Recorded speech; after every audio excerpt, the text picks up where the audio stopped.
रज को जो सर पर धारण करता है, रज का स्थान सर्वोच्च है। एक बात निवेदन करूं, परमात्मा से भी ऊंचा स्थान है रज का। प्रसंग आएगा तो अहिल्या जी के प्रसंग में आपको बताएंगे कि कैसे रज का स्थान भगवान से सर्वोपरि है। लेकिन वो भारतवर्ष का निखिल भूमंडल का सम्राट दशरथ जी महाराज गुरुदेव के सामने निवेदन करते हैं, भिक्षा याचना करते हैं। गुरुदेव सब पायो, सब में इस संसार का जितना भी प्राणी पदार्थ नहीं, क्या मिला आपको? बोले गुरुदेव के चरण की कृपा से परमात्मा बेटा बन गए, और इससे और बड़ी उपलब्धि क्या होगी? बोलो।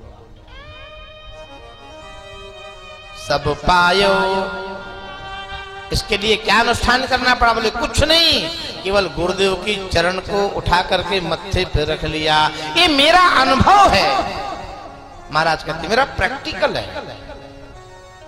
मुई समान अनुभयो न दूजे, सब पायो। और क्या चाहिए संसार में? क्या आवश्यकता है? गुरु नानक देव जी कहते हैं, सिर दितियां गोरादा प्यार मिले दा फिर भी सौदा सस्ता है। सर देकर के गुरु का प्रेम प्राप्त होते हैं प्यारे, तो भी सस्ता समझना बहुत महंगा नहीं है, एकदम सस्ता है। अगर सर देकर के गुरु कृपा प्राप्त हो जाए, गुरु का प्रेम मिल जाए। एक संत कहा करते थे, गुरु मेहरबान तो चेला पहलवान। गुरु की मेहरबानी आपके ऊपर हो जाए, फिर इस विश्व की ताकत नहीं है कि कोई तुम्हारा बराबरी कर सके। वृंदावन में एक नारायण दास जी महाराज बहुत पुराने कवि हो गए, उन्होंने लिखा है कि संसार रूठे तो तुम भगवान के पास जा सकते हो, और भगवान रूठे तो तुम्हें गुरु आश्रय दे सकता है। हाँ हाँ बिल्कुल, भगवान का विरोधी केवल गुरु चरणों में सुरक्षित है। तो विश्वास ना हो तो एक व्यक्ति का नाम लेके कथा आगे बढ़ाएंगे, जिसका नाम जयंत, जिसके पीछे परमात्मा का बाण लगा। नारद जी ने कहा चिंता मत करो, आओ बैठो, मैं देखता हूं इस बाण को। राखें गुरु, राखें गुरु, गुरु राखे मने सुरक्षित करेंगे। जो कोप विधाता सृष्टि का नियामक तुम्हारे ऊपर कुपित हो जाए, लेकिन गुरु की सत्ता तुमको सुरक्षित रख सकती है। लेकिन गुरु विरोध नहीं को जग त्राता, यदि चेत गुरुदेव की दृष्टि पंक हो गई तो तुम्हें फिर कोई रख नहीं सकता, तुम्हारा धरातल बिल्कुल समाप्त हो जाए। जितना भी बड़ा इस रोग का परिवार है, इस परिवार को समाप्त करने के लिए केवल गुरुदेव की चरण रज ही पर्याप्त है।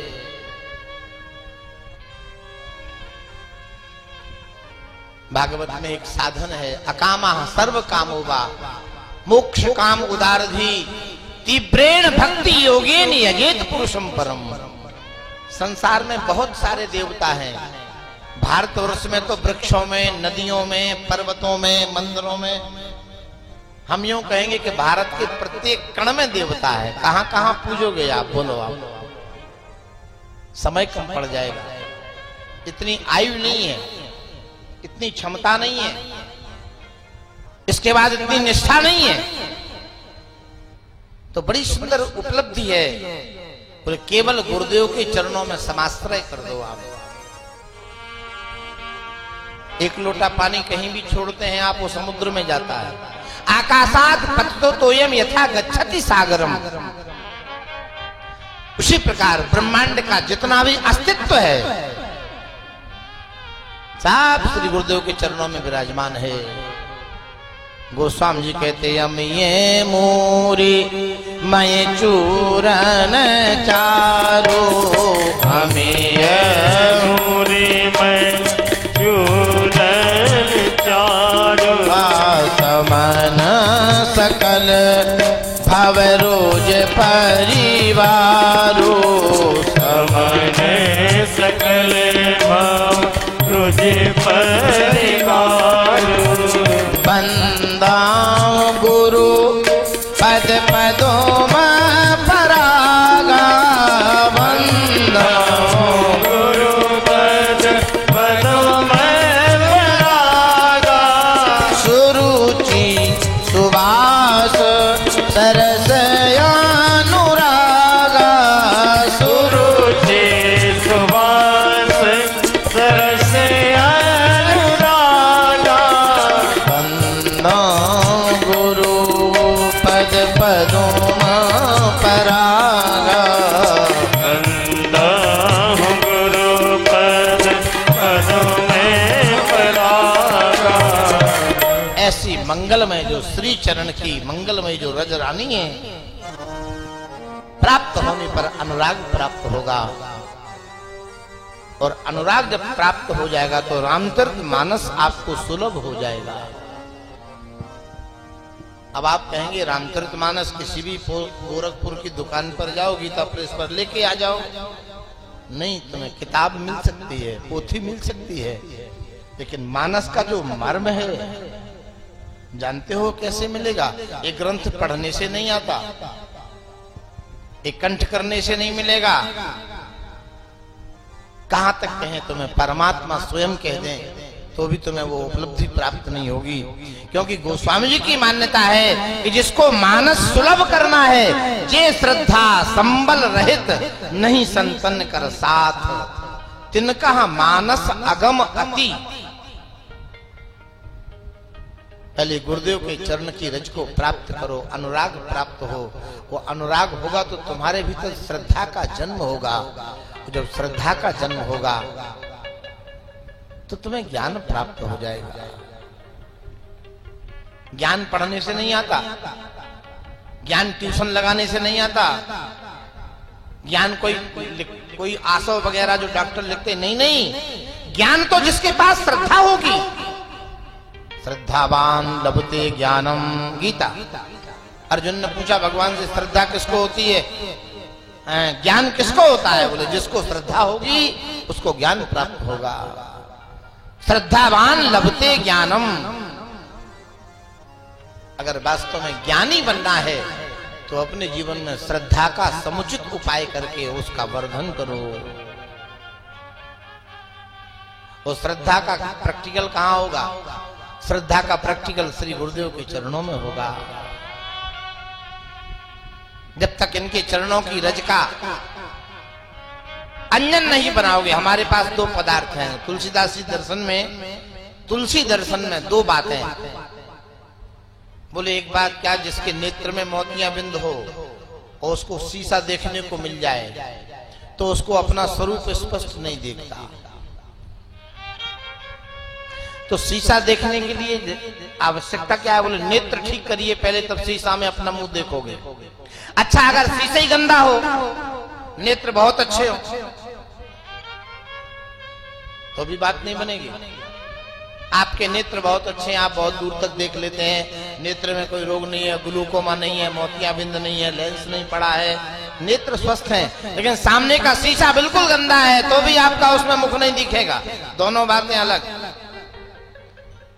और गुरुदेव के चरणों की रज दोनों काम करा देती है। शीशा को जितना बढ़िया धूल साफ करती है उतना बढ़िया पानी साफ नहीं करेगा।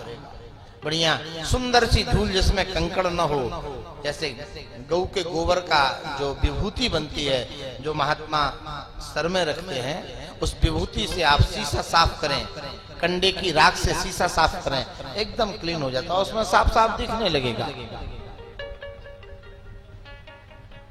और यदि नेत्र आपके रोगी है तो उस रज का अंजन बना लो, काजल बना लो। हमारे पास नेत्र और मन ये दो पदार्थ हैं। बड़ा साधन संपन्न प्रसंग है प्रेमी। अगर आपके नेत्र में दोष है तो इस सृष्टि में तुम्हें शांति मिलने वाली नहीं, क्योंकि तुमने जैसा चश्मा लगा रखा है तुम्हें सब वैसे ही दिखेंगे। उस महाभारत की कथा है, एक बार गुरु द्रोण ने अपने शिष्यों की परीक्षा लेने के लिए कहा, एक पक्षी दिया, एक युधिष्ठिर को, एक दुर्योधन को, जाओ जहां एकांत हो इनका वध करके अविलंब लेके आओ। एक पक्षी धर्मराज ने पकड़ा और एक दुर्योधन ने पकड़ लिया।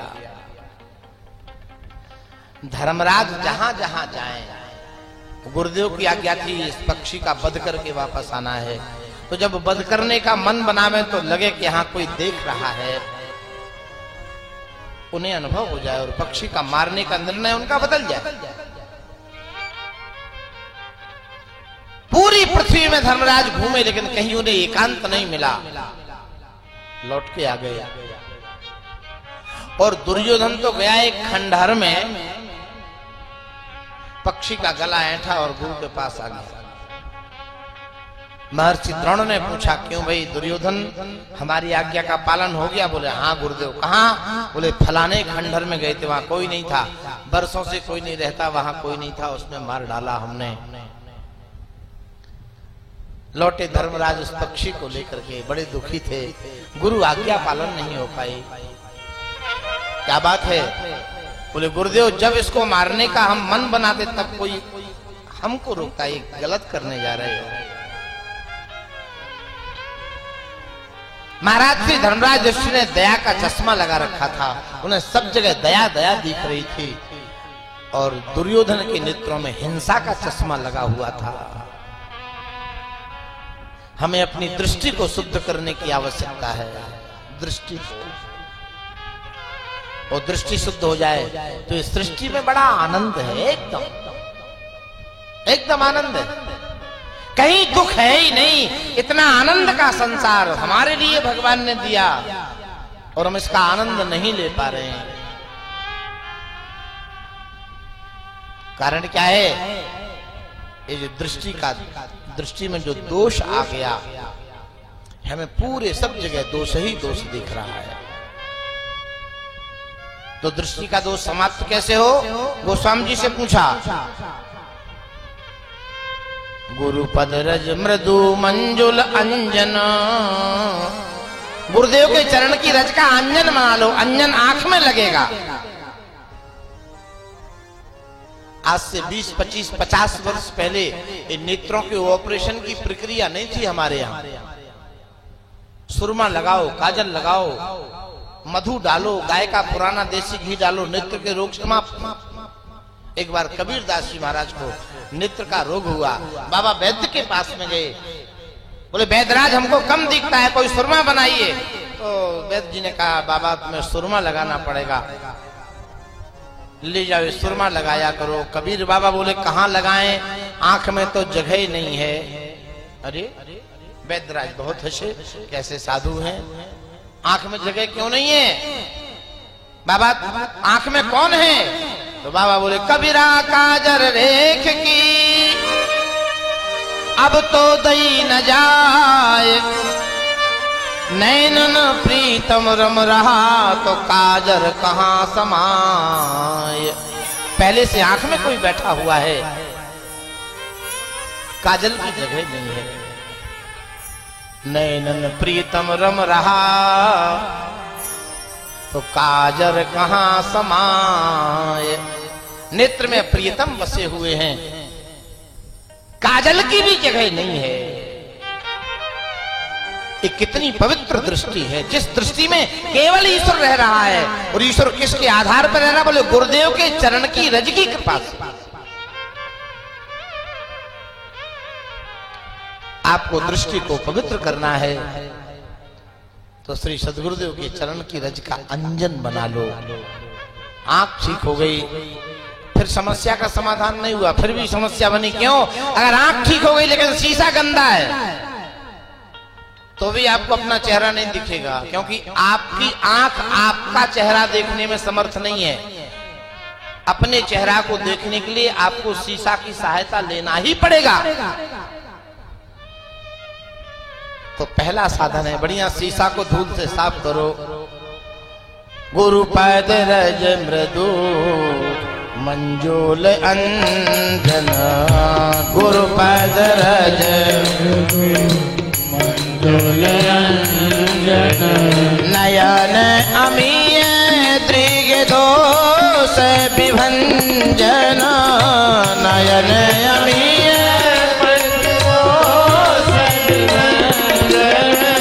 बंदम गुरु पद पद में पराग बंदम गुरु पद पदम पराग। पूज्य श्री गोस्वामी जी महाराज की जो मान्यता है, रज ने दोनों काम कर दिए, नेत्र भी ठीक हो गए और मन रूपी दर्पण भी साफ हो गया। अब जब दोनों साफ हो गए तो कोई समस्या नहीं है। इस पर्दे के पीछे जो परमात्मा बैठा है वो स्पष्ट आ जाता है, जिसका नाम रामचरितमानस है। बनमानस हो, बनमानस समझते होंगे आप लोग, ये तो नर्मदा मैया का क्षेत्र है। संत लोग जब परिक्रमा करते हैं तो सुलपाड़ी झाड़ी में प्रवेश करते हैं तो पता लग जाता कि क्या बात है। धामनौद गांधीनगर के पहले बनमानस हो, बनमानस जात जो मानस को नित मानस राखे। बनमानस हो, बनमानस जात जो मानस को नित मानस राखे। फीकी लगे कविता ते ही और की जो तुलसी की सुमाधुरी चाखे। जो तुलसी की सुमाधुरी चाखे। पंडित श्री राम गुलाम द्विवेदी जी रामचरितमानस के आदि टीकाकार, पहली टीका अगर किसी ने की तो द्विवेदी जी ने की। उन्होंने ही छंद लिखा, बन मानस हो बन मानस जात जो मानस को नित्य मानस राखे। फीकी लगे कविता ते ही और की। हमारे भारतीय संस्कृति में 18 पुराण हैं। एक पुराण जीवन में एक बार सुन लो, दोबारा फिर तुम नहीं सुनते। बोले हमने भागवत एक बार सुन ली, चलो ठीक है, लेकिन रामचरितमानस कभी मन नहीं भरता सुनने से। प्रत्येक घर में जीवन भर से लोग इसका सेवन कर रहे होंगे, इसके बाद भी तृप्ति नहीं हुई। फीकी लगे कविता ते ही और की जो तुलसी की सुमाधुरी चाखे। सार की बात कहें तुम सो यो राम गुलाम असत्य न भाखे। एक दिवस मिल जाएंगे राम, गारंटी है। दर्शन करना है गुरुदेव का तो प्रतीक्षा करो, क्योंकि पता है कि अमुक महल में विराजमान है, महल से बाहर निकलेंगे आपको दर्शन हो जाएगा। उसी प्रकार परमात्मा का निवास है इस ग्रंथ में। रामचरितमानस में क्या है? किसी ने तुलसीदास जी महाराज से प्रश्न किया, बनारस के विद्वानों ने क्या लिखा है इसमें? बोले इसमें कुछ नहीं है। फिर बोले यही महारघुपति नाम उदारा, इसमें केवल और केवल परमात्मा है, परमात्मा का नाम है और कुछ नहीं। और सच बात है, मैं बताऊं आपको, मानस में कुछ भी नहीं है, केवल 5 लीलाएं हैं भगवान की इसमें, मात्र 5। भागवत जी में व्यास जी कहते हैं, वीर्याण अनंत वीर्यस्य हरेश तत्र कृतानि च। अनंत लीलाओं से संपन्न है भागवत, लेकिन रामचरितमानस केवल 5 लीलाएं, केवल 5। लीला पंचांग कहिए, लीला पंचामृत कहिए, बाल लीला, विवाह लीला, वन लीला, रण लीला और राज्य लीला। छठवीं लीला नहीं इसमें। और इन लीलाओं को भी प्रश्न किया था पार्वती जी ने। आगे कथा आएगी जिसमें पार्वती भगवान शंकर के सामने श्रोता बन के बैठी राम कथा की। उन्होंने प्रश्न किए थे कि केवल 5 लीलाओं का हमें संपादन कराओ आप। गोस्वामी जी केवल 5 लीलाओं का वर्णन मानस में कराते हैं, और उसमें केवल और केवल परमात्मा का निवास और कुछ भी नहीं है। ही महारघुपति नाम उदारा अति पावन पुराण श्रुति सारा। अत्यंत पवित्र है जो भगवान का नाम। पावना नाम च पावनम, जो पवित्र को भी पवित्र करता है, ऐसा परमात्मा का नाम अति पावन, अत्यंत पवित्र है। सुमिर पवन सुत पावन नाम। नाम की पवित्रता क्या कहना है। महाप्रभु चैतन्य से पूछो कि नाम कितना पवित्र है। कलिकाल की घटना है, इसी कलयुग की घटना है। यवन जैसे प्राणियों को परम पवित्र कर दिया नाम ने। और उत्तरकांड में तो लंबी लिस्ट है। गणिका अजामिल व्याध गीध गजादि खल तारे घना। गणिका अजामिल व्याध गीध गजादि खल तारे घना। गणिका अजामिल व्याध गीध गजादि खल तारे घना। गणिका अजामिल व्याध गीध गजादि खल तारे घना। पाई न के ही गति पतित पावन। राम भज सुन सठ मना। पाई न के ही गति पतित पावन। राम भज सुन सठ मना। आभीर यवन की रात खस स्वपचादि अति अघरूप जे।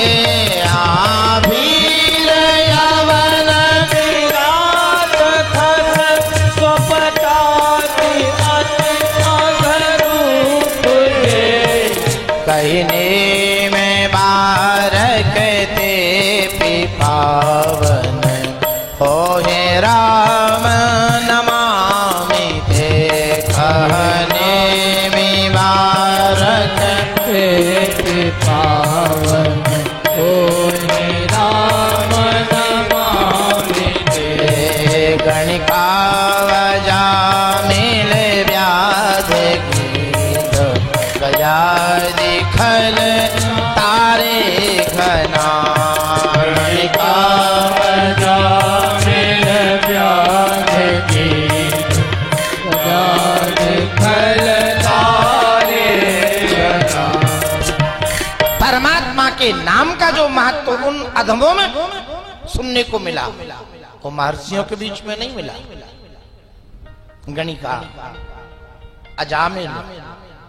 कभी कभी एक एक प्राणी के ऊपर चिंतन करो। भगवान का नाम कितना उदार है, कितना कृपालु है, कितना सामर्थ्यवान है। स्त्री तुलसी दर्शन में अच्छी तरह से दर्शन होता है। लंबी लिस्ट है प्रेमियों। आभीर यवन किरात खस स्वपचादि।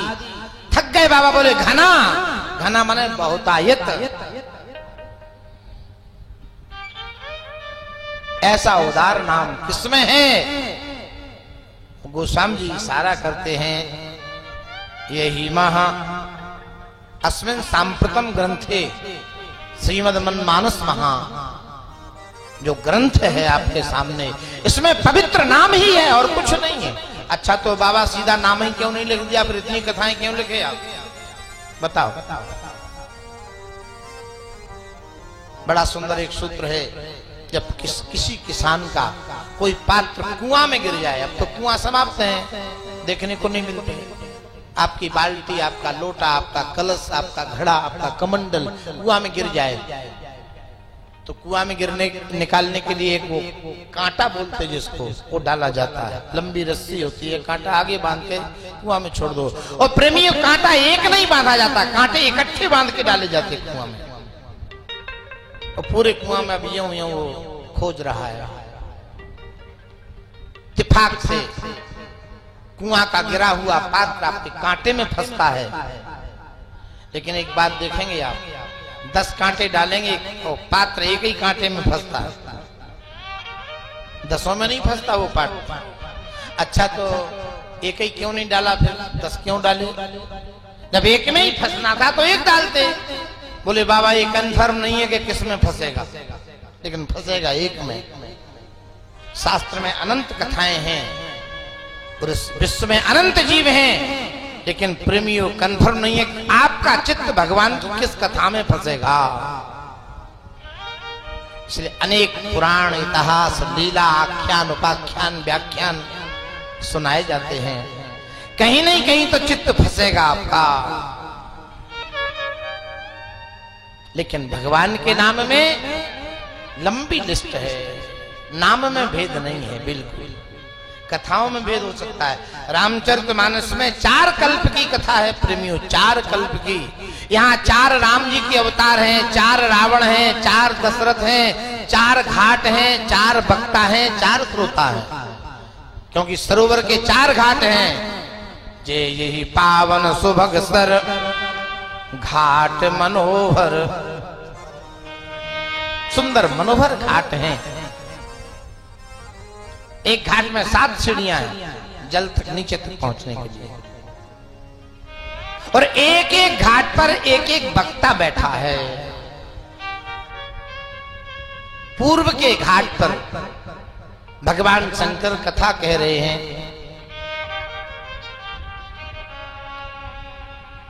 लेकिन बड़ी विलक्षण बात है, शंकर जी के सामने ज्यादा श्रोता नहीं है, बिल्कुल नहीं। आजकल तो जिस वक्ता के सामने जितने ज्यादा श्रोता हो वो उतनी अपनी उपलब्धि मानता, वो उतनी अपनी सफलता मानता, लेकिन शास्त्र इसका बिल्कुल विरोध करता है। शास्त्र में जितने श्रोता कम थे उतनी बड़ी वक्ता की इज्जत और उपलब्धि है। इस मानस में ऐसे वक्ता हैं जो कथा कह रहे हैं लेकिन एक भी श्रोता नहीं, और कथा हो रही है, एक भी श्रोता नहीं। अब पूछो किसको सुना रहे हैं? भगवान शंकर पूर्व के घाट पर विराजमान हैं और श्रोता के स्थान पर मैया पार्वती विराजमान, अकेले केवल एक श्रोता मात्र। उत्तर के घाट में श्री कागजी कथा कह रहे हैं, इनके यहां श्रोताओं की थोड़ी सी संख्या ठीक है, लेकिन एक बड़ी विलक्षण बात है, कागजी की कथा में श्रोता है लेकिन साहब श्रोता पढ़े लिखे मालूम पड़ रहे हैं, सब ग्रेजुएट है। सुन है सकल मति बिमल मराला, बड़ा सुंदर स्वरूप है। कौआ कथा कह रहा है, वो हंस कथा सुन रहे हैं। जो हंस है, हमारे यहाँ पक्षियों में जो अंतर आता तो कहां कौआ कहां हंस, लेकिन उत्तर कांड में सुमेरगिरी पर्वत के उत्तुंग शिखर पर विशाल वटवृक्ष के नीचे कागजी महाराज मनसाक्षीन हैं और बड़े बड़े हंस नीचे बैठे हैं, थोड़े श्रोता हैं। आओ तीसरे घाट पे देखते हैं। दक्षिण के घाट पे कथा हो रही, याज्ञवल्क्य जी कथा कह रहे, भरद्वाज जी के पीछे बहुत, इतने श्रोता किसी घाट पर नहीं है। देव धनुज किन्नर नर श्रेणी, देव धनुज किन्नर नर श्रेणी, हाँ देव धनुज किन्नर नर श्रेणी, देव धनुज किन्नर नर सादर मजहि सकल श्रेणी, सादर मजहि सकल